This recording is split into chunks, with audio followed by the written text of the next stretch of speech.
दो एरिया है, एक कुमायूं और एक गढ़वाल।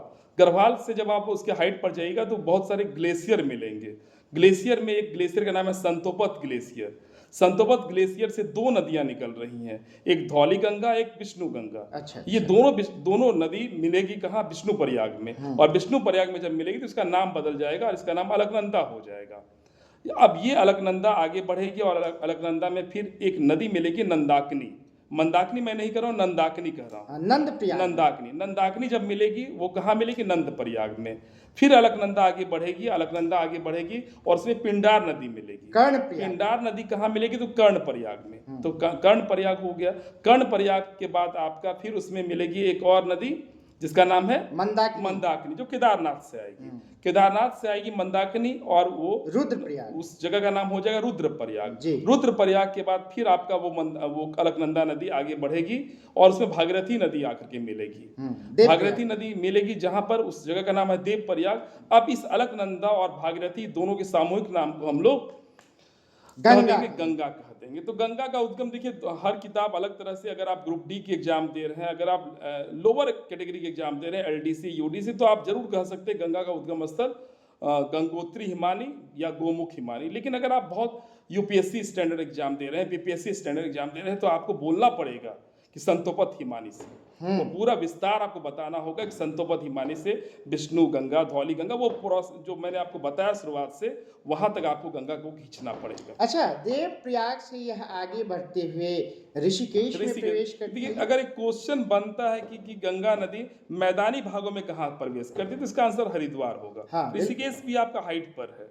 तो हरिद्वार मैदानी भाग स्टार्ट हो जाता है। गंगा नदी, एक जीके का मेजर क्वेश्चन है कि गंगा नदी भारत में किस जगह पर मैदानी भाग में प्रवेश करती है, तो उसका आंसर होगा हरिद्वार। बिल्कुल बिल्कुल। तो हरिद्वार, तो स्टार्टिंग ऋषिकेश आप कह सकते हैं, ऋषिकेश, उसके बाद हरिद्वार आपका हो जाएगा। उसके बाद आपका मेजर में समझिए तो गाजीपुर, कानपुर होते हुए आपका वाराणसी के बाद आपका ये आपका बिहार में बक्सर जिला। एक बिहार से बड़ा ही इंटरेस्टिंग क्वेश्चन है कि बिहार में, चूंकि हम लोग बिहार राज्य के रहने वाले, तो बिहार को जाना जरूरी है। बिहार राज्य का अगर आप ज्योग्राफी देखिएगा, बिहार राज्य का जब मैप आप बनेगी, तो गंगा नदी बिहार को एकदम बीचों बीच बांट देती है। उत्तरी भाग और दक्षिणी भाग बढ़ जाती है, एकदम बीचों बीच बिहार कटा हुआ है गंगा नदी। गंगा नदी समझिए एक पॉइंट है जो बिहार को दो पार्ट में बांट दे रही है, एक उत्तरी पार्ट, एक दक्षिणी पार्ट हो जा रहा है आपका। खैर, कभी हम बिहार के इतिहास पर हम लोग बात करेंगे, बिहार के ज्योग्राफी पर। तो बिहार से, अब बिहार में कुल 12 जिले हैं। 12 जिले हैं बिहार में, कुल 12 जिले से गंगा नदी गुजरती हुई जाती है। उत्तराखंड और यूपी से भी ज्यादा जिले। हाँ, बिल्कुल बिल्कुल। बिहार में 12 जिले हैं। 12 जिलों के नाम में अगर मेजर नाम देखा जाए तो स्टार्टिंग आपका, तो मैंने बताया कि बक्सर जिला हो ही गया। बक्सर के बाद आपका भोजपुर आ जाएगा, भोजपुर के बाद आपका सारण आ जाएगा, सारण के बाद आपका पटना के बाद आपका मोकामा, वैशाली जिला, पटना के बाद वैशाली आपका, वैशाली के बाद उधर जाएंगे तो वैशाली के बाद आपका ये समस्तीपुर हो गया, उसके लखीसराय, बेगूसराय, खगड़िया, मुंगेर, भागलपुर और कटिहार, है ना। तो ये कुल 12 जिले।